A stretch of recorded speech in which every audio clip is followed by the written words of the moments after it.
Welcome everyone. Thank you so much for joining us in this deep dive session on the challenges of measurement and evaluation in outcomes-based contracts. It's really good to welcome you all today. We have a great room full of people here at the Blavatnik School of Government at the University of Oxford, and we're also joined by a number of online participants. So welcome everyone. Thank you for joining us. My name is Eleanor Carter. I'm Research Director of the Government Outcomes Lab and a Research Fellow here at the school. I'll just say a few words to introduce the session and give you a sense of the structure. So most programme evaluations focus on evaluating the impact of a specific intervention. What's going on at the front line is often what we're talking about. But here we're trying to evaluate a partnership or a way of working or a contracting mechanism that is expected to bring about change. And that brings a whole new set of challenges for partners in the learning and evaluation community. And particularly when we're thinking about trying to disentangle the implications of the contracting approach from the impact of the intervention itself. A provocation that James Ronicle put to us in helping to frame our conversation today. I'll just read it to you. James says, evaluations of social outcomes contracts tend therefore to be qualitative, subjective, and rely strongly on evaluator interpretation. This makes their conclusions open to critique, and it can be challenging to defend evaluation findings when stakeholders within the programmes don't agree with the findings.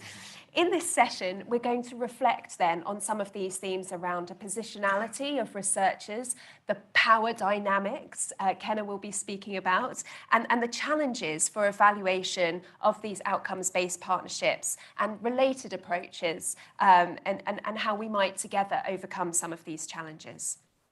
So we have 5 presentations interspersed with reflections from Professor Maren Duvendak, who is our discussant for today's session. Thank you for joining us. Maren is Professor of Evaluation and Economics in the School of Global Development at the University of East Anglia and is a Senior Research Fellow with 3IE. So thank you for being with us.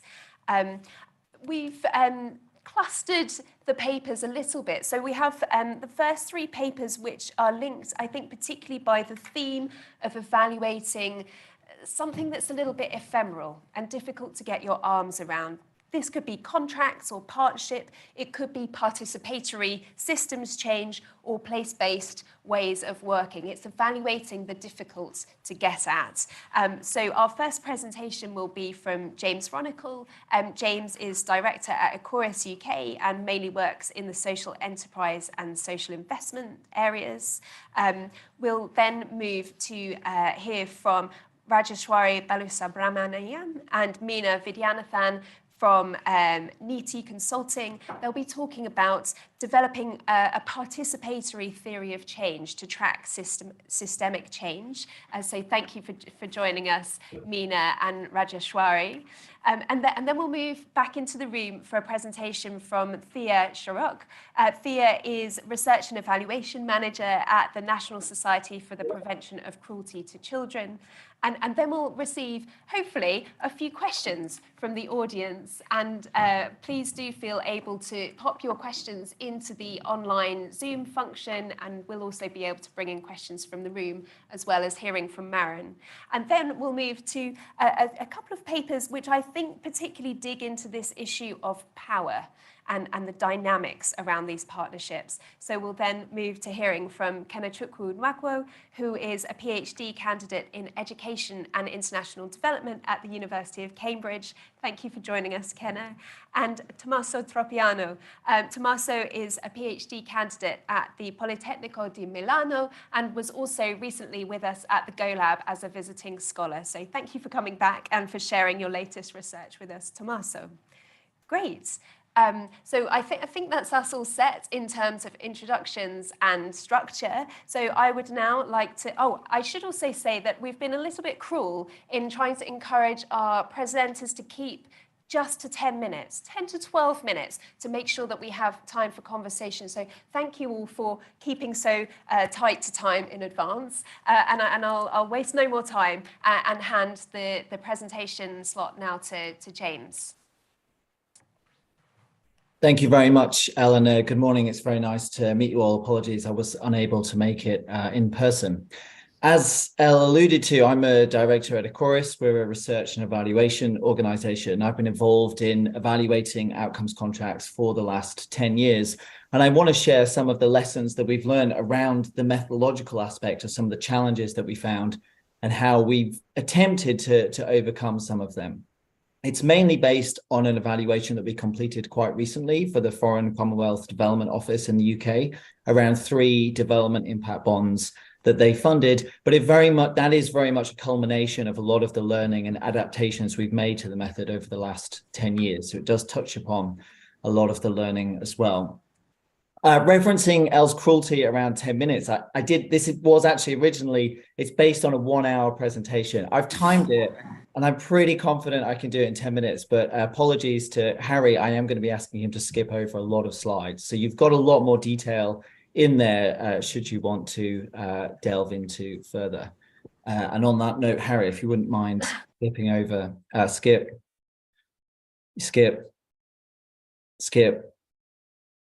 that one, skip that one, and that one. Fantastic, thank you. And actually, Elle's probably saved me about a minute because my first area was kind of setting the scene and some of the challenges that I think really underpin some of this. But Ella summarized it very well. But just to repeat, and what is often referred to as the donut problem, that when you are trying to look at an outcomes contract, you're examining something and you're taking a bite of it, and it's very much like a donut. You've got the jam on the inside, which is the intervention, and the dough on the outside, which is the outcomes contract. And it's very hard to, when you're having a look at this, to try and disentangle what is the jam and what is the dough. But actually, if this was to be an even more accurate donut, this donut would be made of Marmite, because you either love it or hate it. I've never worked on something that's more divisive than outcomes contracting. And I find you have one set of people who are very enamored, very convinced by the model. Actually, many of them who are trying to develop the market and grow the market of outcomes contracts, often quite frustrated at the progress or limited progress of that.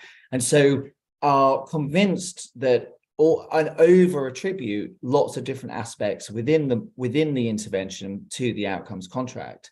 And then I find you have another set of people who are often ideologically opposed to the marketization of social services, are reluctantly entered into an outcomes contract, and so are also very reluctant at the idea that any good quality delivery is because they're getting incentivized to do that, rather than their own intrinsic social beliefs and social motivations. And that makes it very, very difficult, because as we were saying, you're often reliant on qualitative data to try and assess and understand the effect of the impact bond, but you also don't necessarily rely on that qualitative data as well. And so found this very, very difficult in the early years of evaluating these, of how you can make sense of and work through what are often very contradictory statements as to what the outcomes contract is achieving. And I want to talk through some of the approaches that we've tried to implement to try and overcome some of those limitations. So Harry, if you wouldn't mind moving us on. The main element that we introduced, and I won't take full credit for this because I know the London School of Hygiene were doing this a few years ago, and I was very unconvinced about the approach until I didn't use the approach and really struggled, as I've said. And so I talked to them and started to introduce a process tracing approach into the evaluations, where we develop a theory of change as to what the outcomes contract itself is likely to achieve. We develop a set of indicators of what success or failure would look like from the outcomes contract perspective in terms of increased adaptation, increased focus on outcomes, etc. And then we identify a comparator site. So we find a contract or an intervention that is same location, same timescales, ideally same service provider, but not implemented through an outcomes contract. And then we do research in both of those two places and look for the presence or absence of those different DIB effect indicators. and then try and use a process tracing methodology to understand the attribution. So how much of that is as a consequence of the outcomes contract or other elements instead. And then we bring our stakeholders together in a process verification approach to test our own interpretation and feed that back to the stakeholders. If you can move on, please, Harry. You skip that slide. These slides here just provide a little bit about the method, which you can digest after this. But these are the indicators after our workshops and theory of change development. These are the indicators that we were really testing. The blue ones are positive DIB effects, and the white ones are negative DIB effects. If you could move on. And this is what we managed to get to. So this is the long list of different DIB effects that we were trying to examine, and we RAG rated them. In terms of green is the presence of that effect, and we were confident you could attribute that to the DIB itself. Amber was that effect was there, but it was as a result of many different factors, of which the DIB was one. And red was that was not present. And this is in the poster gallery, actually, so you can again digest this in your own time. But this just summarizes what we were able to do in terms of dissecting the sort of inputs of the DIB, what that then leads to, and the outcomes on the other side as a result of the process tracing approach. And just some reflections on it. As I said at the beginning of the early evaluations, I found it very, very difficult to work through some of these contradictions and some of the findings. And having the comparator sites as almost a ballast of against some of what I felt perhaps over or under claims of the DIB effect was very, very helpful. And actually in quite an interactive process, as someone might say, oh, this was never done before, this is completely because of the DIB. And we could say to them, well, actually, we're doing this research over in this other site, and it looks pretty similar. And then we could digest, well, what is the difference? What is causing that? So I feel we were able to get to quite a good understanding of what was driving and what the DIB effect was. And that diagram on the previous slide kind of shows you some of the dissection that we were doing. It is, however, it's not perfect, and it still is limited. And it is very much reliant on the quality of your comparator sites. And we were in quite a dilemma because we found the areas where we had the weakest DIB effect was the areas where we had the weakest comparisons, where it was not really a perfect intervention in terms of a comparison. So it's not a perfect method. And also, you still can't completely cancel out what I felt was some of the limited impartiality. And actually, the more that you bring stakeholders into that verification, helping you with the interpretation, the more you get into the power dynamics that exist within outcomes contracts, and you have different people with louder or more powerful voices than others. And so trying to navigate through that was also very, very difficult. Could move us on, Harry. The next thing that we were trying to do that I also wanted to talk about was assess the value for money of the outcomes contracts, and do the additional benefits outweigh the additional costs. And so our benefits really, as I said, it was very difficult to quantify or monetize these. We were very much reliant on the qualitative assessment of the benefits through the process tracing approach. But I'm going to talk a little bit about how we try to calculate the additional costs of running a DIB. So we started with a template that we developed in partnership with the Go Lab so that it could align with the Indigo's data dictionary of different cost categories and different definitions of them. And we asked the sites to complete these, and where possible, drawing on the comparator sites, assess not just what were these costs, but try and work with them to estimate what would these costs have been if it wasn't a DIB. So what were these costs like in the comparator sites as well? And where can we pull out what the additional costs were? And again, these were the findings that I won't spend too much time on, but what we were able to do for each of the 3 DIBs was to work out what were the additional DIB costs and where were they coming from? Were they coming from the contract management? Were they coming from the investor return? And this was very useful for us to able to calculate the value for money, because we weren't able to do this quantifiably. Our interpretation of value for money was that the additional DIB benefits and the additional DIB costs were aligned. So based on the process tracing, where were the strongest DIB effects and where were the largest increased costs? And so if you had some aspects that added significant costs, but didn't really affect delivery, we could then start to say, well, this bit's not really value for money, but this bit over here made quite a substantial impact and didn't really cost very much. So we were able to sort of get into quite a qualitative value for money assessment. However, this was also ladled with challenges, and in particular, because of a lack of standardized approach and lack of standardized interpretation of what all of these different cost categories were.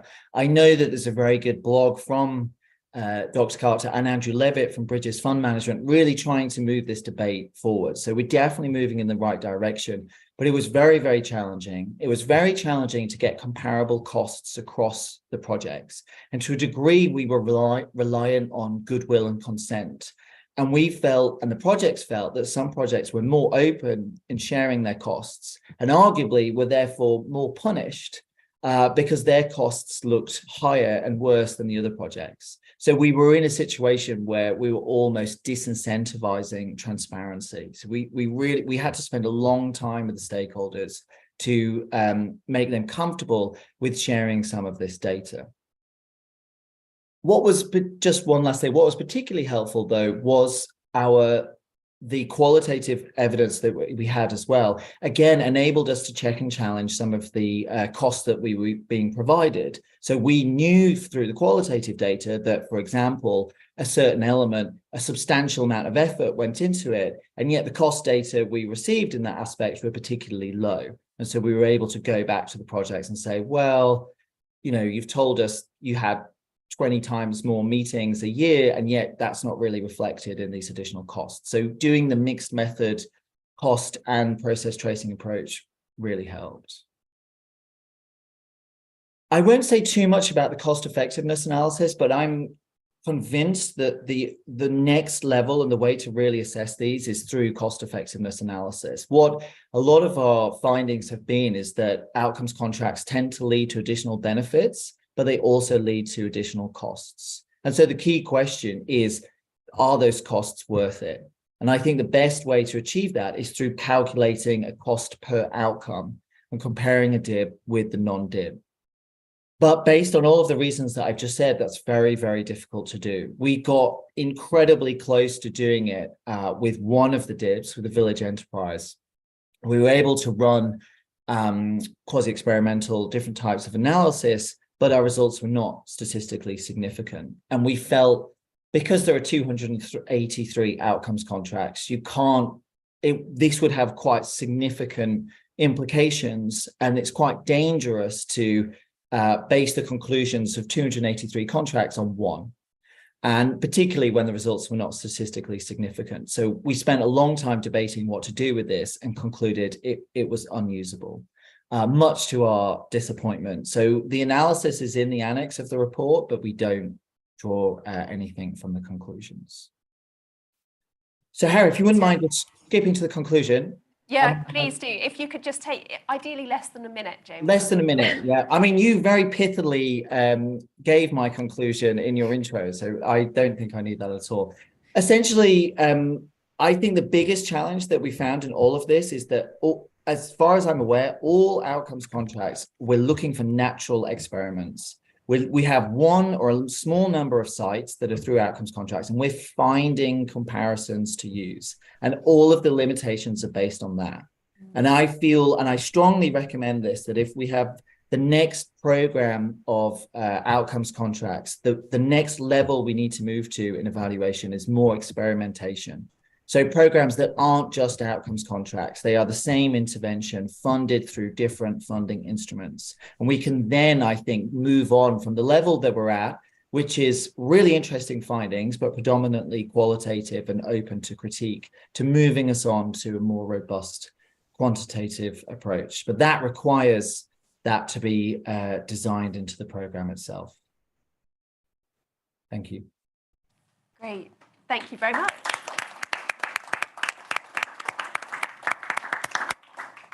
Thank you. And now I'd like to pass over to Rajeshwari and Meena for their presentation. Thank you. I hope you all can hear us and see us. And thank you so much for inviting us. And since we have a short time, I'm going to dig straight in and then maybe have a chance to have a discussion with all of you. I'm Meena Vaidyanathan. And I'm Rajeshwari. We are both from Niti Consulting. Next, Harry. We are speaking from a space where we work on one hand with impact investors and large funders, but we also work equally with grassroots organizations. And therefore, we come from an area of experiential learning, even though we've tried our best to keep a very strong academic focus on what we are presenting today. In terms of how can we create a participatory theory of change, and also how we can leverage this in larger organizations, what have been our learnings. These have been the findings and analysis of nearly 7 to 8 years of work. Out of the 15 years that Niti Consulting has been in existence. We work largely on implementation-focused consulting and sustainable research solutions. So a lot of it is really from what we have seen on the ground and worked on the ground. Next. So when we talk about building a participatory theory of change, I'd like you to move to the next point, please. So we would like to begin by talking about essentially the challenges. Please move on to the next point. And the main challenges that have been occurring essentially based on our own experience. So when we talk about the first challenge, that's about essentially the capturing of diversity. And this is a central challenge because of the diverse types of contexts, geographies, stakeholders. For instance, one of the programs where we were a part of building this participatory theory of change, the stakeholders were from such diverse geographies and also different types of organizations that it became a key challenge in terms of how to build this participatory theory of change. So the essential question that was constantly emerging was how does one ensure that these diversities get a voice and are captured is like a major challenge that emerged in front of us. Next point, please. One of the big issues that we also identified when we looked at big outcomes-based contracts was that in the event of looking at systemic impact and tracking that, there are sometimes that we miss contextualizing the problem. It happened with us when we were looking at a couple of very large projects across India. We're looking at sort of disaster planning on one hand, as well as children and other vulnerable communities and their response to it. We realized, halfway into the whole monitoring and evaluation system that the impacts were sort of, force fit and they were not contextualized, and therefore field workers and, there was a big disparity between different stakeholders and how they viewed the systemic impact, and therefore it impacted the way, they reviewed the theory of change and how the monitoring was done. So another big issue that we often find and a big challenge, which is deterrent to building a participatory theory of change, is when the problem or the expected impact is not contextualized. Next. Flowing from these two challenges is about building an evaluation culture, and this is a central challenge essentially because as we all know that there are disparities that exist when it comes to capacities and resources of organizations. Skill sets are different, but at the end of the day, evaluation and also building a theory of change is not just a channel of reporting, but also to have it in a sustainable way. How is it that organizations could build that evaluation culture is something that's very central, but this is a challenging aspect because of the diverse ways in which organizations exist and their skill sets and other things are different. Next slide, please.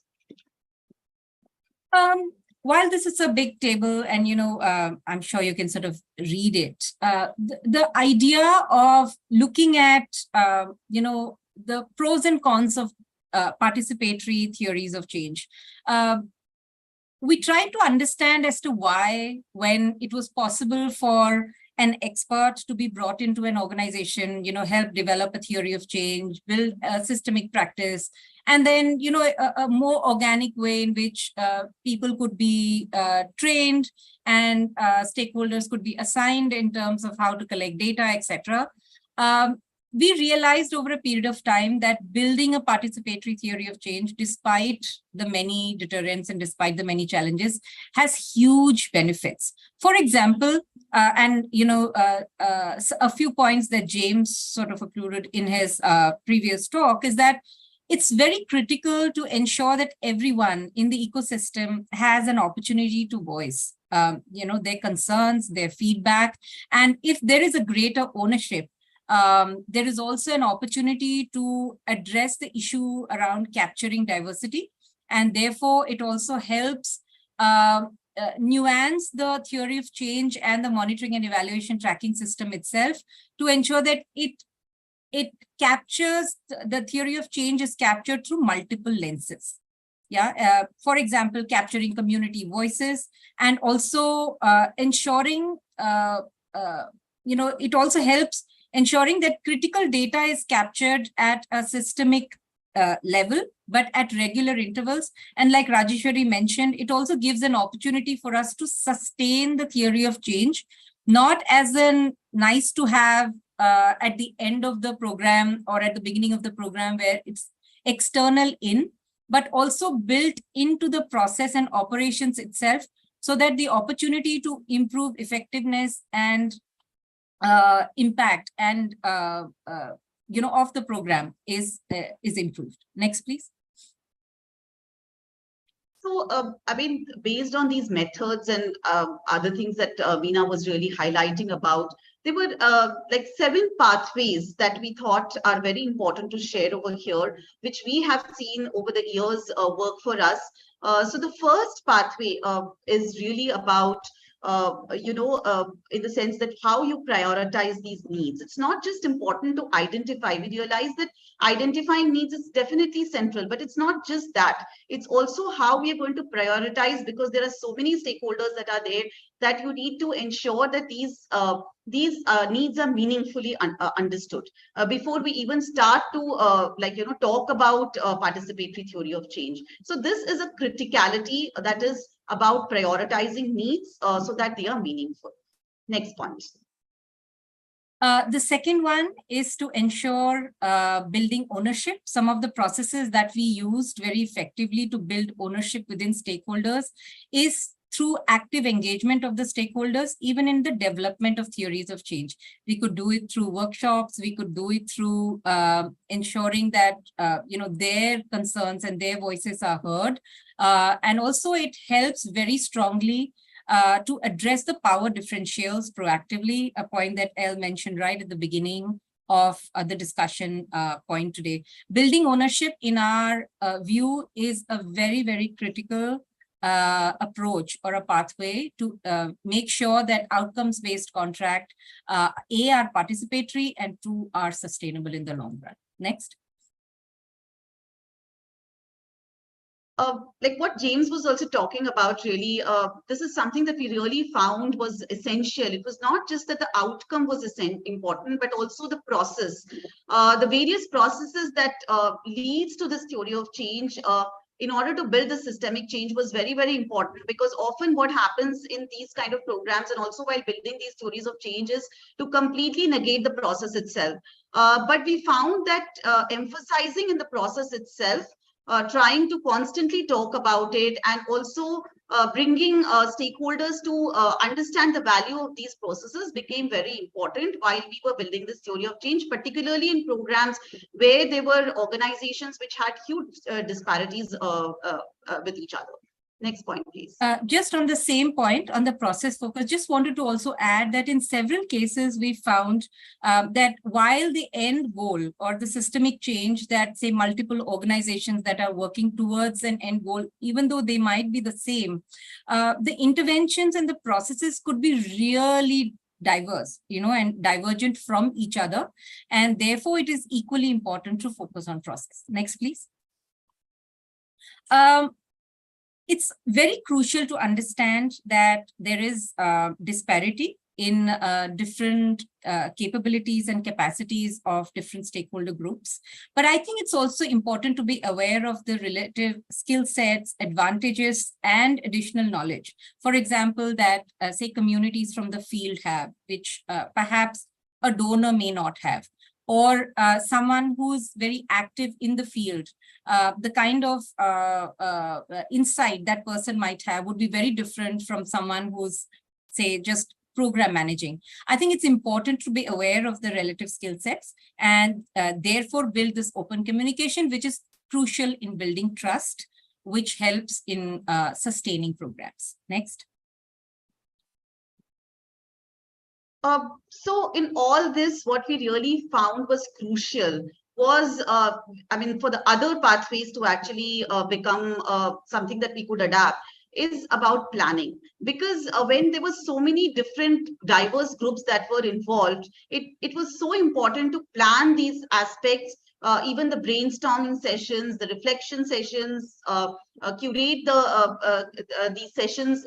So all these planning became a very important part, because it was something that for collective reflection, we found that to be able to have that kind of a timeline, because time and resources both were limited.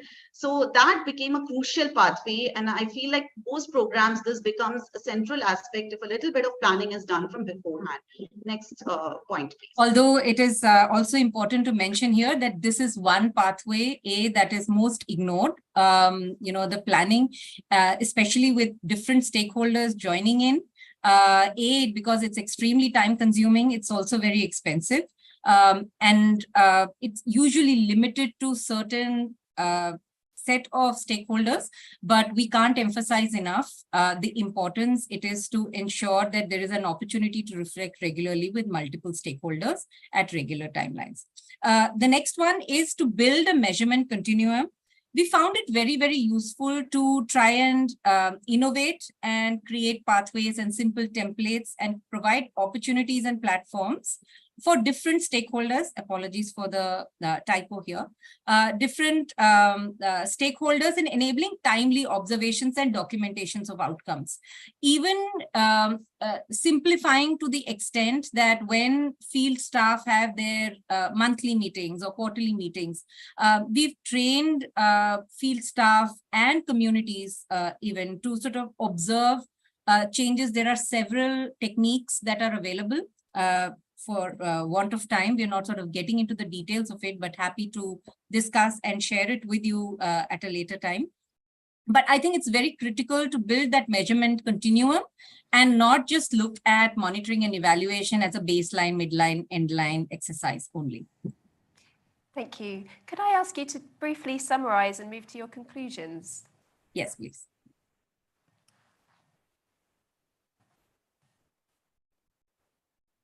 Excuse me. Yeah, if you could just stay with that. Actually, just go to the previous slide and we'll summarize. Yeah. I think it's important to understand two things. While all of this sounds great, there are challenges and constraints, primarily in terms of limited times and resources. And more importantly, that for a participatory theory of change, trust building is a really slow-paced and dynamic process, and it takes time. So people usually try and look at shortchanging this. Next one, please. You can put all the three, and then between Raji and I will. So we'll just quickly go through. The first one is it's very valuable and important to have platforms such as this, where you bring practitioners, academics, researchers, field workers all together in enabling sharing practices. And I think the more we do this, more I think there are opportunities to build participatory theories of change. Building capacities around these pathways that we are talked about, I think will be very critical in ensuring that we follow these.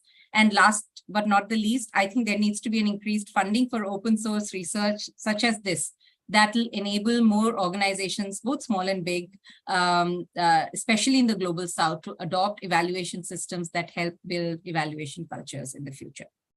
I just want to add to this by saying that, it's in building capacities, it's also important to recognize the already existing skill sets, because we found that to be a very important aspect, because often that's something that's neglected. And when we talk about funding opportunities, it's very important to streamline them in a way that, all organizations are able to get it, and not just some bigger organizations, which often end up getting these funding opportunities. So thank you so much. It was a pleasure presenting our work over here. Thank you so much. Thank you.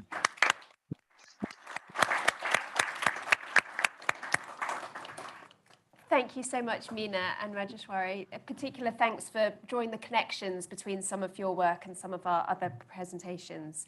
I see that there's already a lively conversation going on in the chat, so I'd just like to encourage you to keep posting your questions and reflections there. But now I'd like to pass to Thea. Thank you. Thank you. Hi, everyone. Thank you to the presenters so far who have spoken. It's been fantastic, and I've already learnt so much. So I'm Thea Sharrock. I'm Research and Evaluation Manager with the NSPCC, the National Children's Charity working in the UK to prevent abuse and neglect of children. So on behalf of my wider research and evaluation team, I'm here today to talk about our learning and evaluation work for a programme called Together for Childhood. And I'm 6 months in post now, and I'm really keen to bring our work out to the wider learning and evaluation sector to strengthen what we do and to learn together. So already have done a massive amount of that with the first two presentations, and look forward to the rest of the session. Next slide. So Together for Childhood is our long-term project working across the UK to make our towns and cities safer for children. And it's made up of local partnerships with the NSPCC that share expertise and knowledge with each other, learn to address social problems together, and work to prevent the abuse and neglect of children.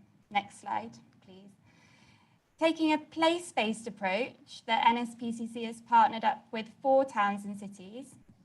You'll see them listed here, and using local knowledge and safeguarding expertise, each Together for Childhood site has a local team that works through partnerships with local authorities, community organisations and schools to deliver activities that prevent child abuse and protect children and young people. Next slide, please. So working with these communities and partners, each site follows 6 core design principles. And these outline how Together for Childhood intends to accomplish its goals. So we work in partnership, we promote inclusivity and accessibility in our work. We centre co-production and take a strengths-based approach, committed to continuous learning, and we're focused on sustainability. So ultimately, Together for Childhood aims to create a sustainable, joined-up approach to prevention that promotes effective collaboration amongst communities, professionals, and local systems to ensure that everyone plays their part to keep children and young people safe. So next slide, please. How do we do our learning and evaluation work? And I'm going to introduce that and then share some of the lessons that we've learned. So who knows what to do? Next slide, please. Of course, in evaluating place-based change, there are vast opportunities, but also challenges. Importantly, research and evaluation can become a part of the change process at hand. So this can happen where we're focused on real-time learning and accountability. But the complex design of place-based initiatives poses unique challenges. Some of these include how to capture long-term outcomes and how to attribute outcomes in complex and changing systems. There's also the challenge of attribution and accountability within collaborative governance and funding and decision-making when these are all intertwined. Challenges around the measurement of issues like capacity building, participation, relationships, and behaviour change. And there can also be local level data gaps and challenges, logistical challenges in capturing local data. So another challenge I wanted to highlight was around competing evaluation philosophies, and we've already seen those in the first 2 presentations today, including within the same evaluation team, you can have a focus on more objective viewpoints versus more community-based processes. So I've just popped there Smith et al.'s recent review, which unpacks some of these points further and reinforces Belfontaine's and Wisner's review over 10 years ago, highlighting the persistence of these challenges for evaluating place-based change. Next slide, please. So in Together for Childhood, we have many different layers of activity, numerous stakeholders, and many potential outcomes that we're working towards. We're underpinned by 2 high-level theories of change, one per focus area. which work towards change for children and families, communities, professionals, and the wider system. And then these are localized within each context. And our model's focused on continuous learning, which is aligned with our design principles, so as to improve our approach to meet the needs of our places, which also means that our approach is developmental in nature, with an emphasis on implementation, but also outcomes, understanding change in the local context. And we hope that this means that our sites have flexibility to learn as they go. Next slide, please. Informed by our design principles, we learn about what works and how the work we do makes a difference in 3 ways.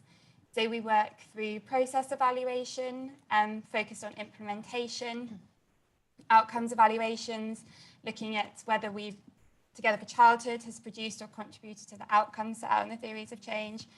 We also have a focus on local evaluation, which describes what change looks like in each site. I'll go into a bit more detail about that in the lessons learned.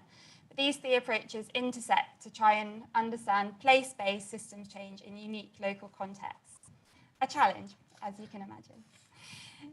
So we have a variety of methods within these approaches. We use creative methods that ask people to share stories of change so we can understand how Together for Childhood is making a difference to community members and partners. And we also use large-scale surveys that capture what young people, community members and professionals know, think and do about child abuse. Next slide, please. How we resource our evaluation work is also crucial to our approach. And each site has an embedded evaluation team, so 1 or 2 evaluators, to lead the development and implementation of our evaluation work. But that team's supported by a central team in the NSPCC that I'm a part of. And we have a key role in designing, coordinating, synthesizing, and disseminating learning across different levels. And the evaluation team is covered by core funding from the NSPCC, so we're not reliant on external contracts. And this means that budget and resource is rarely a challenge, but it doesn't take away some of the other challenges around decision-making and understanding change. So in terms of the lessons that we've learned so far, of course, we face a lot of the same challenges outlined in the earlier slide. But a few that I wanted to highlight in terms of things that we've learned. We're looking back at our design principles that were more focused on practice. They actually are integral to informing how we do our evaluation work. So partnership working and inclusivity afford us trust and honesty in the reflections that we build our data from. Co-production and strengths-based methods allow us to collaborate to understand and demonstrate what works as well as what doesn't. And continuous learning and sustainability shape action-oriented dissemination that's accessible and appropriate to all our audiences. And really what's at the core of our learning work is improvement and focusing on being a tool for change for the work that we do. But as you could imagine, next slide please, change is slow and long term. So small changes need to be celebrated and they can often help us to see what's happening towards the bigger changes. And these changes can often be seen in the language and way people describe their work. So qualitative work is really helping us to show change like this in a more timely way than perhaps the quantitative work can. But constantly reflecting on our methods and whether they're actually helping us to understand the change that we're working towards and our outcomes is really, really important and helping us to evolve our practice. Next slide, please. Quantitative methods to collect data are really tempting, as described in the last presentation, to show movement across the life cycle of the programme, baseline, midline. Endline, you're always going to see something. And we've used standardised measures like the Collective Community Capacity Survey to try and understand our progress towards systems change outcomes. But because of the complex and changing context we're working in, we're aware that some quite important and unexpected findings might be overlooked in those standardised measures. So whilst it's important to look at those to estimate impact, they're limited for understanding the changes that are happening in the place-based approach. So our work really is grounded in participation and centering the voices of those impact, and the qualitative and participatory methodologies do really give space to those voices and shine a light on the journey that we're on and the how and why of the change process. So we've been really thinking about how to tell the story of change, and how that can help us to see the messy and unforgiving processes that are at play. So not just looking at the successes with that strengths-based narrative, but also strength comes in learning and reflection. So our transformative evaluation approach, which draws on most significant change, encourages us to look at data and implementation as a whole. And that helps us to capture missteps and mistakes and mishaps, as well as the important, significant changes that are more strengths-based. So the last couple of points around each Together for Childhood place being unique. Next slide, please.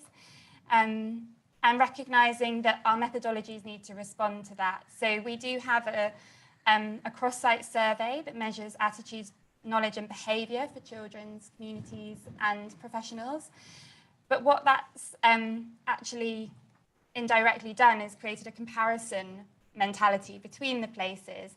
And rather than allowing places to really look at what are their unique needs and what they want to measure themselves through quantitative work, we've got this sense of competition, which isn't really what the evaluation approach is about.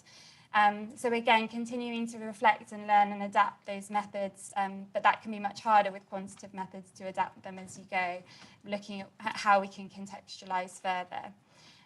But of course, it's still also really important to have cross-site learning, because sharing findings can really support the growth of each place. So that's just to highlight a bit of attention there. And then the last 2 points, so the local evaluation approach being really central. So the next slide, please.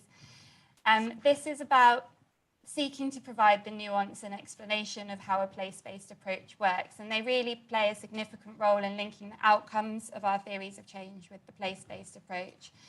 So methodologically speaking, our local evaluations allow us to diversify our methods, and this creates opportunity for elevating local voices that are driving the change, and to include those voices in our work proportionally. And as I mentioned, also to bring in the creative and story-focused methods.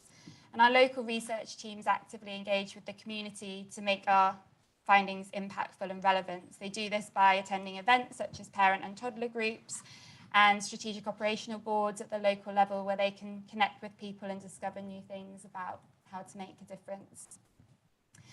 And as positionality has been mentioned in both of the presentations so far, it's good that that's my final point, because our local evaluation teams they're embedded evaluators. So they're as much as part of the team as our children's services practitioners. And the evaluators become known in the community and are trusted figures. And this is really important for enabling our work. But of course, it's really important to manage the insider researcher tension there. And when you've been working in a place for a long time, it's easy to know and assume that you know. So we embed continuous reflective practice, and we have a rigorous review process, and we have continuous stakeholder validation and reflection cycles, but of course they come with the power dynamics that are going to be discussed in the next presentations. So it remains a challenge for us. So what we're doing next is to keep on learning, and we're at a point now at the midline point of our 10-year programme, so we're 5 years in. So next slide, please. We're going to be undertaking a midline evaluation over the next 12 to 18 months to help us understand our journey so far, but importantly, have a stronger focus on outcomes, whether intended or unintended. So over the next period, we'll be undertaking participatory reflective practice workshops that draw on process tracing methodology, a meta-evaluation of our evaluation approach as a whole, and an outcomes harvesting methodology to capture what we've learned so far and what's made a difference. A particular challenge I just want to put to the room, perhaps for some help with, is around how to move forward our contribution story in our messy and interconnected systems that we're working in, where attribution is very difficult. And we hope that our midline will help us with this. But any ideas, experience, work that you want to share with us would be greatly appreciated. So thank you very much. Thank you, Thea.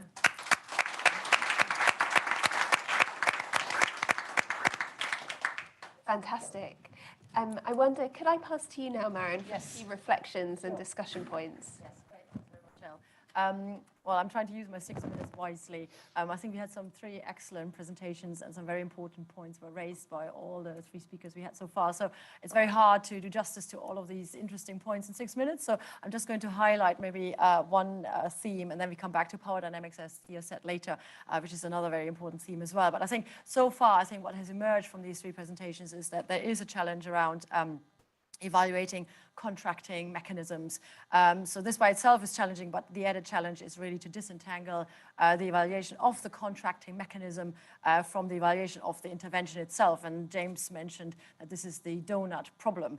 And actually a theme that's been picked up on by all 3 presentations is really that of methods and different methodological approaches that may help to tackle this evaluation problem, really. So James and others have mentioned the qualitative tools that are seeming to dominate, but obviously that is to the frustration of those that crave hard evidence. So when I talk about hard evidence, this is really quantitative evidence, and I think a lot of policymakers are very keen on this sort of quantitative evidence. Whether it makes sense or not, that's a different matter, but they're still keen on this hard evidence. So with this in mind, I think we have to maybe to a certain degree try and satisfy this craving for hard evidence. And I think James and also Thea alluded to this by kind of incorporating quantitative elements through experimentation, large-scale surveys, and so on.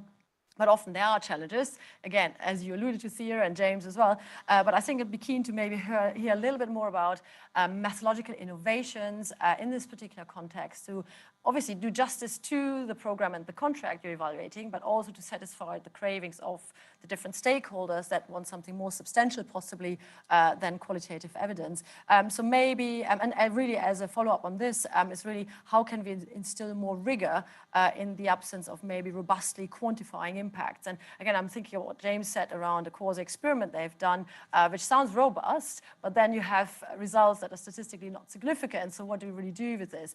And how do you then still kind of find a way to robustly or rigorously evaluate the issues you're faced with with all these challenges? So maybe, James, I can start you off by maybe say a bit more about methods innovations. You mentioned experiments and natural experiments in particular, and maybe Thea, you can follow up on this then, maybe because you mentioned quantitative approaches and limitations and maybe have a more mixed methods approach, maybe say a bit more about this. And then Meena and Rajeshwari, maybe you can then follow up with this, because I know you have promoted more of a theory-based approach, which is also central to what James and Thea have actually said. But maybe you can then chip in as a final bit of this discussion section. James. Yeah, I will try and keep it very brief. And I guess what I was trying to get across is the innovations and the way we've tried to, as you say, satisfy that quantified appetite, which I see a lot of arguments against in the chat as well. But I think, as I said, unless someone else has got a better idea, I feel like we've reached the end of the road in the programs that we're evaluating, because our problem is the limited examples that we can compare with. So I feel like we've taken the methods as far as we can. The problem isn't the methods; it's the quasi-experimental sort of approach, and that's why I feel like until you design this into the program and have really good comparisons, I don't feel like methodologically you can go much further. Yeah, good point. Yeah, excellent. Thea, would you like to follow up on this? I mean, really just to say that that's exactly what we're thinking through at the moment. The question of the counterfactual is a huge challenge for us. I don't have an answer to it right now. On the mixed methods side, it's interesting that initially our survey work, for example, didn't have qualitative follow-up to unpack the how and the why. So we've been able to build that in now as a way of contextualizing and ensuring those larger cross-site comparative surveys can help us to understand contextual change and the story of change that underpins that. But they're workforce level surveys, they're not tracking individuals changing over time, so we also face a particular challenge there. So it's this midpoint that we're at. We're kind of hoping for a bit of a rethink and looking at what we can do differently. So we have something called the What Next project that is thinking about these questions. Excellent, great. I mean, I think excellent points around the question of the counterfactual and the quality of the comparator, as you call it, James. I think that's a challenge even for purely quantitative studies to really establish that. And also the issue, I think you talked about attribution, and I think that brings up the issue of attribution versus contribution. Actually, contribution is considered to be a bit of a dirty word. Everybody's craving for attribution, but actually there are limits in terms of methods, actually, also to achieve this attribution convincingly. Rajeshwari, Meena, would you like to maybe chip in and reflect on this? Yeah, I would actually like to add to what Thea and James sort of talked about. And, while it's tricky when it comes to quantitative, I feel that some of the methods that we've experimented with and what we've come up with is if we try and do a measurement continuum and try and get different stakeholders to actually look at capturing data, whether it's in the form of stories or substantiate it with qualitative outcome instances using different techniques like most significant change method and others, I feel like it gives a very solid benchmark. I don't think it addresses the issue completely, like both James and Thea mentioned, but I think it gives the stakeholders involved in the ecosystem at least some level or some, what shall I say, benchmark points that they can sort of leverage and compare with. The other thing we'd like to mention is if we address diversity and if we look at different stakeholders and what they measure towards a common systemic change, again, based on what we talked about, I think it also helps people understand interdependencies of different stakeholders in the ecosystem who are working towards one common systemic change. I think understanding those interdependencies is super critical if we are to build an evaluation culture and make sure that, like the other speakers mentioned, make evaluation a part of the project itself, evaluation part of the operations itself and not something that sits on the side. Yeah, so and last that I would just want to highlight over here and is about this entire thing of process itself, because that is something that like what Meena was also talking about, that evaluation needs to be throughout. It shouldn't be like a end goal that happens only at certain points of time. So that is when the issue really emerges. So if we make it like a part of the process, so for that, the criticality to understand the process and why is it essential to emphasize on the process itself becomes very important, which often many times doesn't happen for programs. And this entire debate on quantitative and qualitative also becomes very challenging to address, because at some point of time, it's also the mindset that doesn't perhaps accept the relevance of the qualitative. So that is something that often is still a challenge to perhaps show it through the qualitative data, while those are and there's certain kinds of impact that cannot be really shown through the quantitative data. This is something that we are also talking from experience, that it's very difficult to show it like the long-term change that's happening through the quantitative data.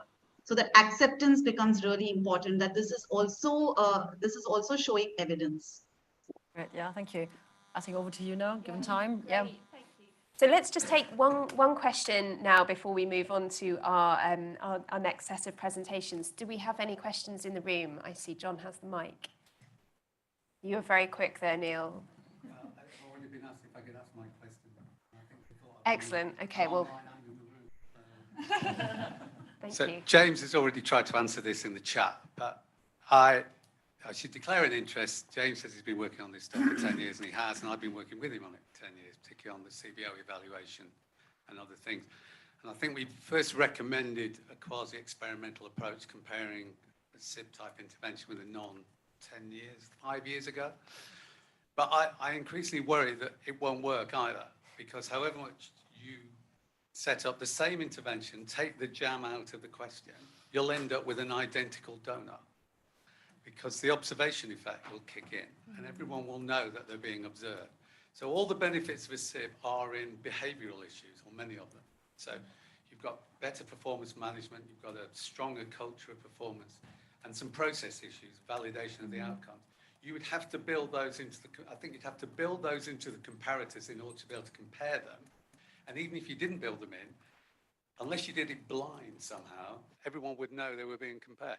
I mean, I'm just trying to think this through. Could you do it blind? And then but there's someone say, hey, why have I got an investor on my board? You know, and the other guy says, you can't. So, but I mean, I totally agree with James. That's the way to go, because I totally agree with all the speakers that however high quality the qualitative evaluations get, they always fail this bar. And everyone says we have to have high quality quant. And we've been struggling with it for a long time. So. That's certainly a challenge, I think, for many of us to carry into the future, Neil. Thank you for posing that. I'm often struck by the poor description of business as usual, which features very heavily in a lot of quant studies. And I think it's important for us to think about that, and your challenge really points us to it. James, I don't know, do you have any final reflections? I mean, I wish I was there, and then I would grab Neil on the side and we'd probably spend 7 hours on this. I don't necessarily agree with Neil. I do agree with him. This is what I said in the chat on the baseline point, that you'd have to put in the same. I think a lot of the big benefits that come from outcomes contracts is the simplicity, if you like, on the theory of change side, that often donors will throw in this outcome and this outcome, and you've got this massive results framework and no one can really understand it. And an outcomes contract forces you really to identify what are the 4 key outcomes. So a lot of the benefits that you get are in the design. And in order to have an equal bar at the launch period, you would have to do that in the non-SIB aspect. So I accept that point. I personally think, though, that once they're left, you then just let them get on with business as usual, as you say. And therefore, I don't see why. I personally think Neil is possibly exaggerating the Hawthorne effect, though I would also say that if just being observed gets you all the great outcomes and benefits as you would as a SIB, fantastic. Let's scrap this investor return on this kind. Let's just have more observation. Which is a glib response, but my only real main thing is, wouldn't it be fun to try? So yeah, maybe all of those things do exist, but like, we've done so many qualitative evaluations now. Let's just do one of these and see what happens. That's quite the call out. Thank you. Okay, so I want to switch tack, but only very slightly, because these themes of power, alternative partnership arrangements have already started coming through in our conversation. I'd now really like to pass over to Kenna for her presentation. Thank you so much, Elle. Thank you so much for having me. It's been a pleasure being here and learning so much from the incredible presentations. So good morning, everyone. My name is Kenichi Kuwabo. I am a PhD student in education and international development from a little place called Cambridge. I'm delighted to share with you today a framework I have developed for the conceptual classification of public-private partnerships, or PPPs, in education as part of my ongoing doctoral research. My PhD examines the political economy of education reform in low-income countries with a focus on education partnerships. And the purpose of my research is to try and identify the underlying and often intangible factors that might help explain the mixed results of PPPs in education that we currently see. So next slide, please. So if there's one key takeaway I would like to leave with you today, and just to summarize, it would be politics matters. It is sector specific, and it should be taken into consideration from beginning to end. Of course, this is not a groundbreaking revelation. It is something held by many who study the politics of reform, but regardless, I think it is something we should intentionally keep in the fore of our minds when engaging in partnerships. So that said, this is the underlying assumption that I hold towards education reform, especially in developing countries, and it underscores my doctoral decision to adopt a political economy lens to the study of partnerships. Next slide, please. So my understanding of political economy is borrowed from the late Adrian Leftwich, and I find this definition fitting for my study because it places stakeholder interactions at the center of education reform. So adopting a political economy approach to the study of PPPs has essentially meant that for the past few years, I have been working to develop a framework that can help isolate the act of partnership, that is, the way stakeholders interact with each other, as an independent variable that can contribute to the success or failure of these education partnerships. And I have since found that one way we can assess partnerships is by examining the distribution of power within them and then comparing this against the original expectations of the involved parties. Comparing these elements allows me to measure the degree of partnership satisfaction amongst stakeholders, which can help us better understand the underlying factors that condition the results of PPPs. Next slide, please. So my approach is a direct response to the heated ideological debates within the field of education, which challenges the rhetoric of equality that is often associated with the word partnership. Instead, the lack of a universal definition for this term has led some to label it as a catch-all for just any type of engagement between the public and private sides. And at the more critical end, it's seen as a politically palatable phrase used to obscure the incremental privatization of education. One important claim that has emerged from this definitional dilemma is the idea that one's chosen conceptualization of the term is not benign. Instead, it reflects your underlying ideologies, your interests, and of the diverse stakeholders, which goes on to actually shape the implementation of the program. So if these definitions have real-life implications, then it begs the question of whose ideas tend to reign supreme in the implementation of these partnerships, public or private. Studying power dynamics allows us to unpack this operational black box. Next slide, please. So if we understand power has the ability to make or influence decisions, then an interrogation of power within PPPs involves eliciting stakeholders' ideas of partnership and the extent to which this reflects in practice. Eliciting this partnership theory, as I call it, consists of examining the articulation of two variables. One, the rationale for engaging in cross-sector partnerships, and two, the distribution of roles, as this shows the acceptable amount of responsibilities that each party is willing to allow to be transferred to either side. Next slide, please. So applying this lens to my research has shown that PPP definitions appear to contain ideological biases towards the preferred role of the state or private sector in the delivery of public services. Specifically, by examining the conceived rationale for partnerships along with the preferred distribution of roles, PPPs can be grouped into three distinct categories. So the three sliders below provide a visual depiction of this thinking. So if we conceive the public and private sides as opposite ends on a spectrum, then a public-focused PPP, as seen on the first row, would have a public skew, and the government will retain most of its roles and most of its responsibilities, and the private actor comes in as sort of a last-mile complementary support. In the middle row, you can see the depiction of the partnership-focused model. And if my graphics design skills were a bit more advanced, I would actually depict it as a flexible slider moving back and forth. And this is because partnership-focused definitions are less focused about the roles, but more on ensuring ideological alignment that results in each partner playing to their strengths. Buzzwords like mutuality, commonality, synergy, risk sharing feature prominently in these definitions. And finally, pretty straightforward is the private focus skew, which is the opposite of the public. But important to note that these definitions have this underlying bias of giving way to a more effective and more efficient private sector to take control of previously public responsibilities. Next slide, please.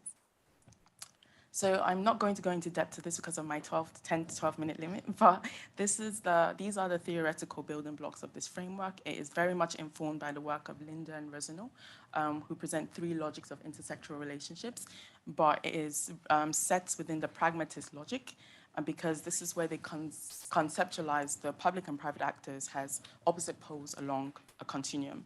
More importantly, the authors argue that because of this, an infinite number of PPP positions can exist on this plot, ranging from a singularly government-oriented approach to the transfer of full responsibilities to private individuals. And this is definitely something we see in education because we have so many models of PPPs that reflect these kind of power dynamics. Next slide, please. So I've tested the validity of my framework upon existing definitions spread across academic literature, national laws in low-income countries, and guidance from development agencies. This is not the most recent results, but at the time this was conducted, 44 unique definitions were found, and I found the results quite interesting. Amongst academics, there was a near even split between private and partnership-focused definitions, while the PPP laws had a clear private bias. This was very interesting because most of these laws were built around contracting for infrastructure, again, ignoring the ideological complexities involved with partnerships that rely on multiple stakeholders, as we see in complex social services, such as education. And amongst the sample of development agencies, there was also a private focus bias. So this is an example of the application of this framework towards existing definitions, as sort of a proof of concept to show that definitions do indeed fit into this 3P ternary. And it is also something I am coming across within my field interviews. Next slide, please. Just a quick example of 3 different examples pulled from the national laws, because that provided 3 distinct categories. I'm not going to go into it because of time, but you can see them bold and show the sort of buzzwords I was speaking about that reflect the underlying skew. So next slide, please. So implications for partnerships in education. So in the beginning of this presentation, I discussed the ideological tensions surrounding the public versus private provision of education. Given these tensions, it is clear that relying on existing definitions to guide the design of PPPs may be problematic, as there is barely a public-focused definition that exists amongst them. There is also a link between partnership theory and partnership model. For example, the matrix on the right provides a few examples, very few because it's not recent at all, of PPPs that exist based on a combination of financing and provision. It is also clear that some models promote one sector over the other. For example, injecting private finance into public-run schools strengthens the legitimacy of the state as a provider, while outsourcing the management and provision of public schools, provision of education in public schools relinquishes that authority in line with private-focused theories. It is important that your model reflects your ideological position, but at the moment, it is unclear to what extent these considerations are being made, because they're not aware of my framework. So there's other things the partnership theory can also help with. Preemptively, it could be used to vet partnerships and partners to see if their idea of education and partnership is compatible with yours. Applying this framework can also be used to the evaluation of PPPs, meaning checking whether our selected partners or operators share the same partnership ideals with us. Contracts, of course, duration and wording play a key role in espousing our ideological intentions. And one thing I've come across through my research is the change in wording within a contract renewal to both reflect and accelerate the capacity building mission of that partnership. I found that very interesting. And your KPIs, definitely your key performance indicators, will be affected by the type of partnership theory you have, from more transactional objectives to more relational, depending on what the goals of your ideology are. And next slide, please. So wrap up. So in the spirit of bridging the gap between theory and practice, here are some practical applications of this framework. So number 1, feasibility studies. Political economy analysis is already a big component in development projects, mostly looking at whether your project can work in certain settings, security issues, all of that. But now they can be tailored specifically for PPPs, as the role of the private actor should be contingent on the prevailing intersectoral relationship within that environment and within that field, which can be gleaned through your partnership theory. So if there's a sort of antagonistic relationship between the public and private actors, it would be smart to introduce a partnership that works with that as opposed to against that, because it might not be sustainable when you pull out. And good luck trying to change that relationship. So, partnership design, I've already talked about that in the previous slide. And of course, process evaluation, looking into the implementation and looking at alignment. This is one thing I'm doing through my research, where I'm conducting interviews along the hierarchy of command and essentially I'm looking at how one's proximity to formal power shapes their perspectives towards partnerships. So this is something that this framework can do. So next slide, please. References and the final slide with my details. So that's all. Thank you so much for listening. Thank you.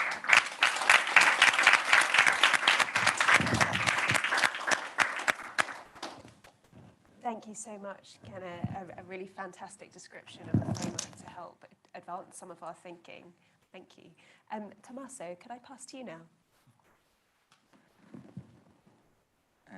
Thank you all. I'm Tommaso Troppeano from Politecnico di Milano. I'm a PhD student at the third year, and I'm very glad to be here and to have the opportunity to present my work, and also to have listened to all this interesting presentation, because my topic is on social impact measurement and public-private partnerships.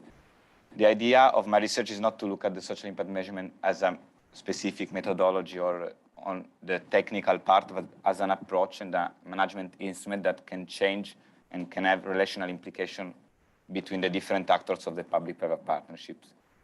So, the context of my research is that PPPs today need to have performance measurement, need to adequately evaluate the outcomes that can generate on the society. And if we look at the PPPs also as instrument that can solve grand challenges, we need also to understand what is the value created, generated for the citizens, for the beneficiaries of the intervention of the PPP. So adequate performance evaluation frameworks are necessary to assess the quality, efficiency, value for money of the services provider, but also the social outcome.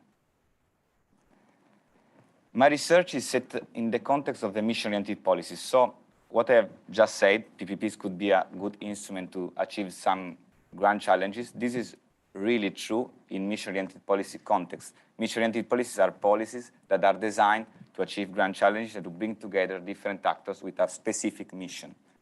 If we look at these policies, we need to assess outcomes that matter for users and citizens. And this is really true also today. For example, if we look at the pandemic and the European Commission that give a lot of resources in terms of money to single state members, for example, in Italy, these are mission-oriented policies, and they need to evaluate outcomes that matters in PPPs. This is also, I have also found this in literature, of course, and scholars suggest that the perspective of users and citizens are often overlooked. So there is a problem, because if we know that it's important to evaluate outcomes that matter for users and citizens, there is a lack of social impact measurement instrument, there is a lack of measurement of outcomes that can give information on the performance, social performance of the public-private partnership and the intervention designed by different actors involved. The problem of the lack of social impact measurement instrument and culture in PPPs is also a cause of some issues, some challenges that public-private partnerships have. For example, informative asymmetry, opportunistic behaviors, misalignment in social value, proposition, and mission of public-private partnerships, but also responsibilities, roles between public-private actors or other actors. In essence, the problems that prevent PPPs from creating impact, for me, may be relational. So I look at social impact measurement as a powerful instrument, as a form of guarantee and collaborative commitment to impact creation. The idea is how social impact measurement can potentially rebalance the above-mentioned issues, so information asymmetry, opportunistic behavior. I looked that this is a specific gap in the literature, but also this potential of social impact measurement as an instrument that can change relationship between public and private actors are unexplored also empirically. So my idea is to understand empirically, in a specific case in Italy, with a specific program that is the cohesion policy funds by European Commission, what happens with the absence or presence of social impact measurement, and what happens in relational, what is the relational implication of the introduction of social impact measurement in public-private partnership. So it's urgent to study empirically the actual scarce use of social impact measurement. For this reason, I have selected 3 different questions. The first one is the main question of the paper, and is what are the relational implications of the introduction of social impact measurement in PPPs? I've tried to answer to this main question with 2 different specific research sub-questions, the disadvantages and the advantages where there is or there is not social impact measurement in PPPs. thanks to this research question, I try to explore relational implication. So whether and how social impact measurement can affect tension, challenges, when social impact measurement can help actors involved to understand better, to have more information in terms of social performance. So this is the idea of my research. How I have done that?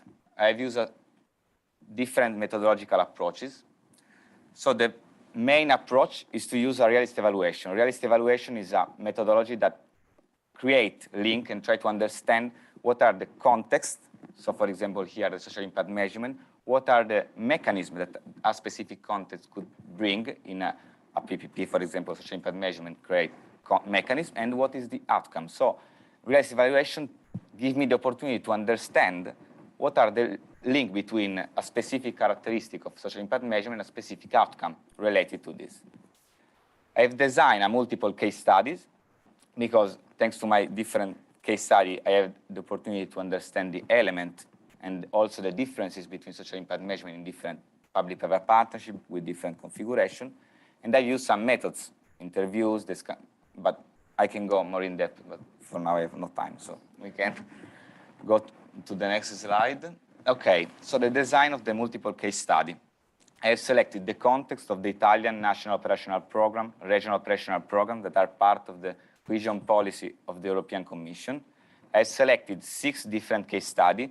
These case studies are different from policy sector, absence or presence of social impact measurement, different configuration between the actors. So for example, we have a traditional public-private partnership with just public and private actors, but we have also some other partnership with third sector organizations.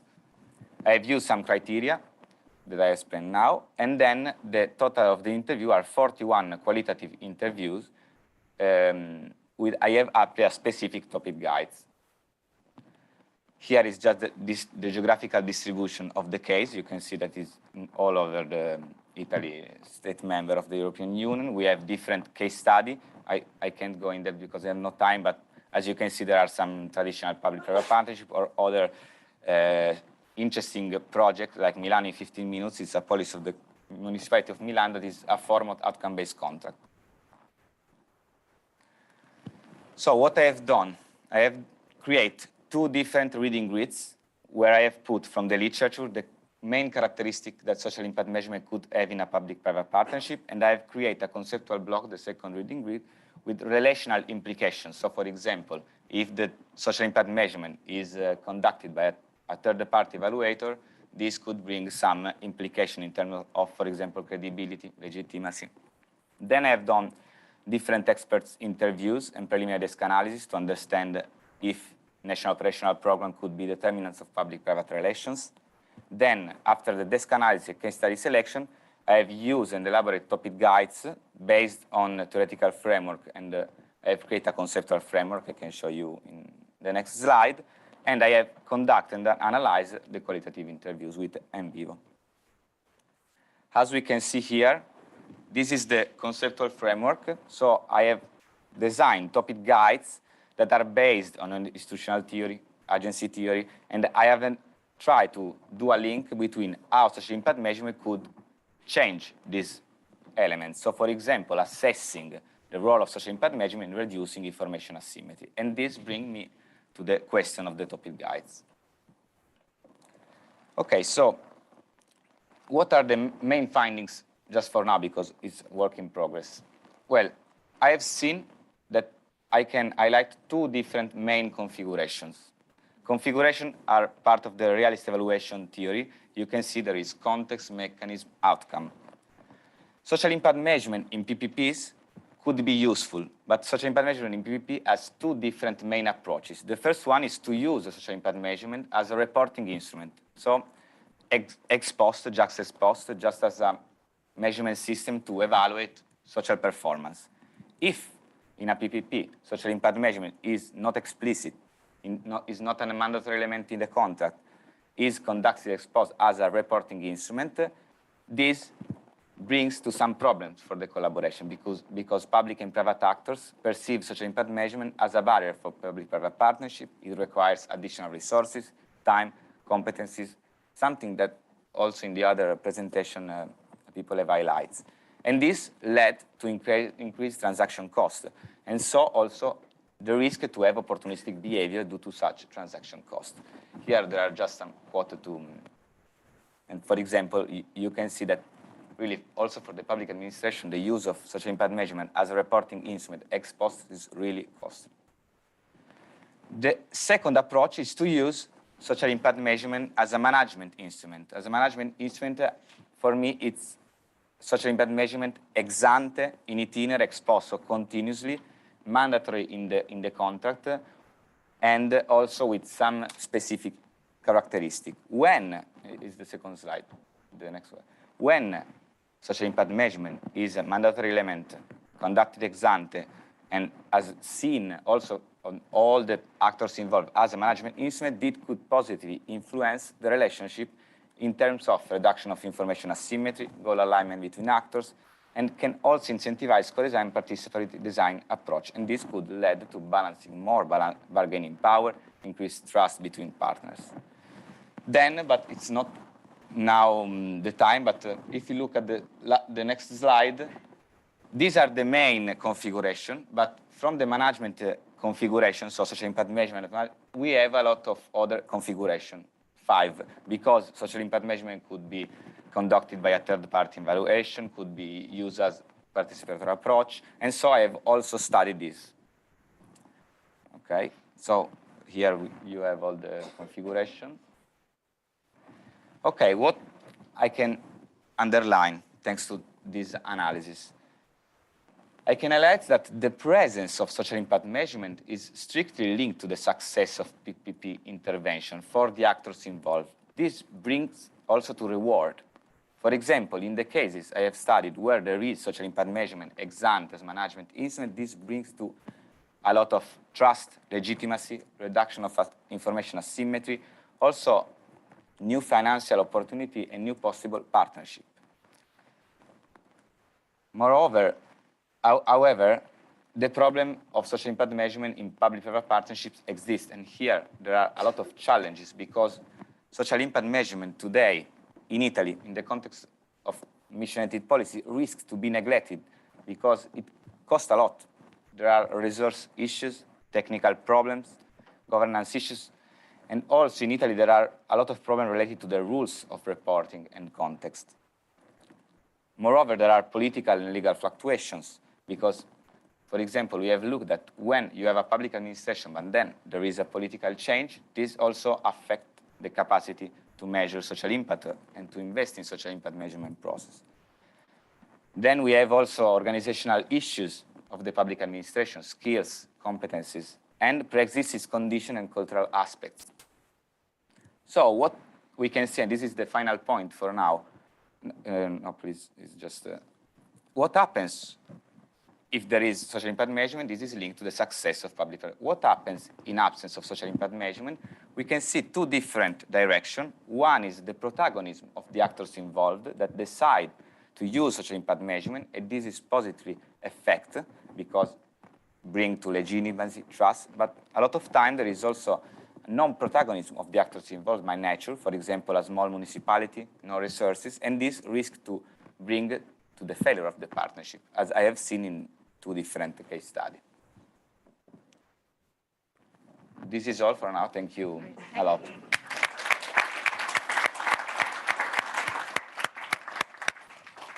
Thank you very much, and thank you all for being so diligent in keeping to short presentations. I know it's painful when you have to cut down on your content, so thank you. Maren, could you offer a few remarks? I will. So another 6 minutes I have to use wisely. To touch on 2 themes, dwell a little bit more on the power dynamics, but also talk about future directions of PPP research. So I think it'll be quite interesting. And I think all of the presentations alluded to these 2 issues already. But yeah, so let's maybe start with the power dynamics and dwell on those a little bit more, because I think this is something that really came up quite clearly across all of those 5 presentations, but in particular the last 2, I would say, that there are obviously different power dynamics between the partners within a PPP framework. and there seems to be some sort of natural tension between these sort of partners. So question really is, how should we navigate these tensions across the different partners and deal with these power dynamics? And I think all of the presentations had some sort of answers to this, but I'm inviting the panelists to say a bit more about this. For example, Rajeshwari and Meena talk about the participatory theory of change type of approach to maybe grapple with some of these tensions between the different partners. Thea alluded to inclusive partnerships and contextual learning, again, which sounds really good in theory, but the question is how achievable or realistic is it to get to this? And I think related to this as well, there seems to be a desire to achieve some sort of equality between the partners, but again, is that even possible? And if so, how could we embark on this? So I think there are quite a few questions here that I think need unpacking and dwelling on, and I think each of the presenters tried to do this in one way or another, but I think maybe Kine and Tommaso, maybe you can kick us off on this to kind of talk a bit more about how best to grapple with these different power dynamics, and maybe also, can we achieve equality between the different partners or not? So maybe Kine first and then Tommaso. Okay, thank you for those questions. So the first question was about how do we measure these things? Oh yeah, or generally navigate these different. Yes. Yeah. So I think the thing that's motivated me to conduct my research is we take a lot of things for granted. We take them for common sense and they're implicitly applied. Take the word partnership, for example, and that rhetoric of equality that just goes into it. It's a nice feel-good word, commonality, shared visions, risk, but what does it actually mean to you? So I think being intentional about that and sitting the stakeholders down together and seeing these are our education challenges, these are our goals, and being explicit about that, I think that's one way. In terms of equality, that's a very good question. A lot of people say, whoever funds, plays the tune, and you have to do so accordingly. But you find that when you go down the hierarchy, you can sit and feel good in your board high-level meetings, but if the teachers in the classroom who are delivering the interventions do not feel heard, things are going to go wrong. And then who really holds the power if they're the ones who have to provide the outcomes? So I think applying this framework as a lens to study, power dynamics helps us check the pulse of the partnership at regular interventions and make sure we're all on the same table as time goes by. Great, I think it's interesting points. Yeah, Tommaso, over to you. Yeah, from my point of view, tensions that arise in public-private partnerships are related to specific cultural aspect and tradition that the actors involved have. To understand how to manage this tension, but also to understand if the intervention is a good quality intervention, I mean that now we have a really big challenge. The challenge is to bring together, but it's also related to the presentation of the other people, to bring together technical aspect of social impact measurement, for example, because it's my topic, but of measurement in general, to give the opportunity to understand really what the intervention do, but also to bring with the technical aspect also the qualitative aspect of the outcomes that a PPP has. So emotionally, users' experience, all this stuff. What I think is that to answer the question, we have to, and this is also the idea of my PhD, but to do an evolution between the contract design. This is also linked to all the GoLab do with relational contract, to move from the contractual design that is given to a contractual management from the ex ante. So it's also the idea of the social impact measurement. If we use social impact measurement or the contract as a management instrument ex ante, we all together understand what is the goal to achieve, what we need to do, what are the resources that are needed, but also we can do, and this is a point that I've seen also in my multiple case study, knowledge transfer, because if we just give the measurement, or if we just use measurement as a reporting instrument, and then there is no knowledge transfer, then for the year after, the cost transactions are higher. So this is probably my point. Great, thank you. Any of the other panelists, Thea, James, Meena, Rajeshwari, any reflections on how to deal or tackle these different power dynamics? I just want to highlight, if I can come in, is that okay? Yes, please. I just want to highlight about the idea of knowledge transfer that was just being talked about. It's also to do with to understand that how does one do this knowledge transfer? Because who is, I mean, who's got authority to do it firstly, and also to understand that knowledge transfer also requires a lot of resources, and not like all organizations and anyone who's there in the partnership is in the equal footing. So often this knowledge transfer happens in a very linear way, in a very hierarchical way. How does one address that? So I think it's beyond knowledge transfer also to think about how it happens in a way that also talks about partnerships, recognizing the potential of each other's strengths. Yeah, great, thank you. Sia, I think you were about to say something, yeah? I was just going to reflect on our initial decision to include embedded researchers and evaluators in our teams.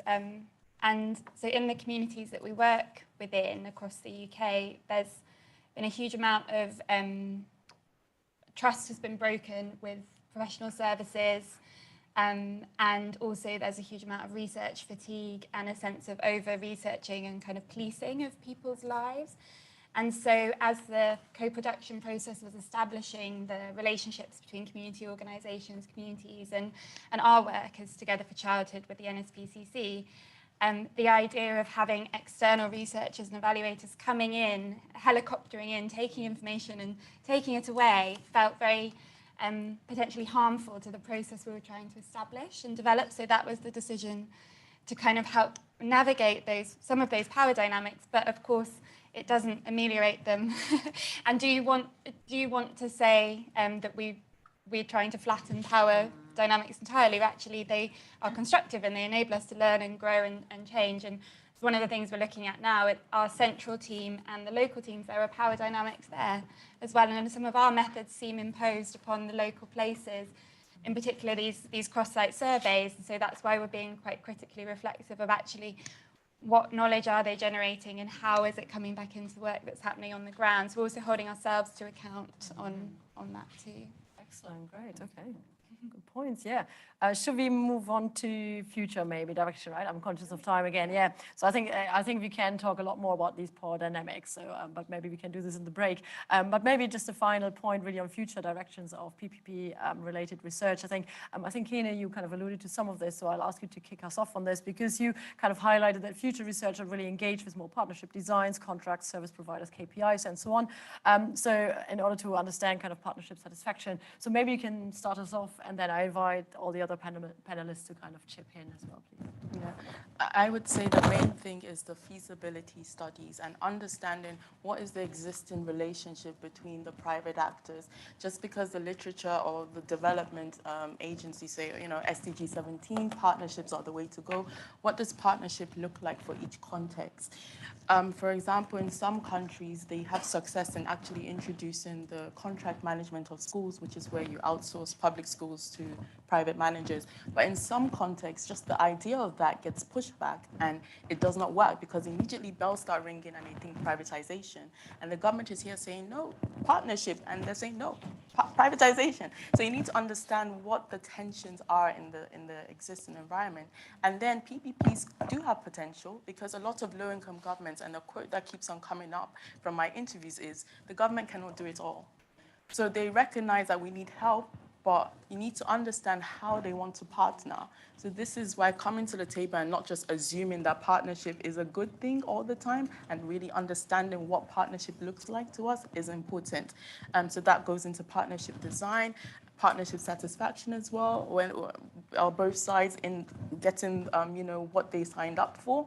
And if not, what are the issues and how do we, mitigate this? One interesting thing I saw through my research was that contract renewal, which actually reflected that this is a capacity building thing, it's time to transition. And that was embedded in the contracts now, and it wasn't just assumed. So that's something we need to start considering. Right, excellent. Our online panelists, James, Mina, Rishwari, comments on future directions? I don't have much to add, just to echo what's just been said there really about, and I've been thinking, Mark, this actually builds a little bit on what Mark Constein was saying in terms of these partnerships, but sometimes you don't have all the actors fully engaged in that partnership. And we have focused an awful lot on how are they structured, what's the best way to design them, what outcomes do they achieve, which are all very valid questions. But I do think, how do these partnerships actually function, who actually are the decision makers and who's involved and who isn't, I think is a very rich area of perhaps under-researched so far. So I would definitely echo some of the focuses of some of the other panelists.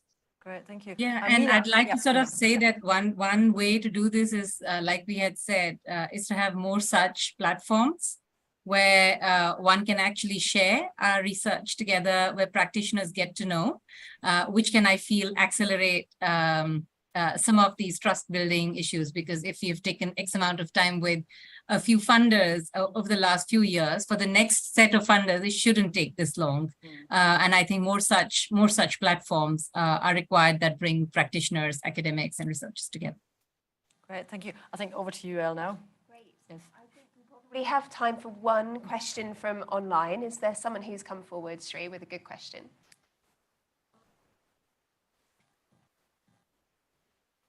I think we have someone who, I think perhaps it's Abdul Rauf Bellu, like is online and is willing. Could you please share like your video and unmute yourself and ask your question? Hi, yeah, of course. I mean, the question has already been asked after the presentation itself, is talking about if this is even possible at all to actually balance this power dynamics. But so since that have been answered and good suggestions have been made, now is to actually look at it specifically from the angle of the low-income countries or low-income government. How is this different from the higher income government? Yeah, that's a tough question, but I think it's mainly for you, Kenneth. That's very interesting. Oh yes, it is for Kenneth, yes. Thank you so much for that question. Very easy question. I've been very intentional with my focus on low-income countries, but what I do get from a glimpse of the high-income situation here is education is ideological wherever you go. And you have the trust in the academy schools here, which are a site of tension between parents and local governments who believe that, you know, the schools should be owned by the communities. So that actually is happening here as well. To the extent which it is happening with the low-income countries, I cannot give you a definite answer because it's beyond the scope of my research, my favorite line to use. But there are tensions in every context, and it's going in there and understanding that context and not just transplanting things from one setting to another, because this is an ideological battleground and PPPs are not the middle ground. So. Great, thank you. Thank you for that question, Abdul Rauf. And I would just like to draw us to a close now by saying very many thanks to our discussant, Maren, thank you for joining us. To each of our speakers, to James, thank you. To Rajeshwari and Meena, to Thea, to Tommaso and Kenna, thank you so much for joining us. Thank you to my colleagues for supporting the smooth running of the session. I feel like we've had to be quite brief, but I think we have a different set of Ps that we've been touching on here: power, positionality, and publicness or public value. And I think that's given us all a lot more to dig into in the future. So many thanks. We have a coffee break outside, and thank you for joining us online. We have a short break now in the schedule. Thank you.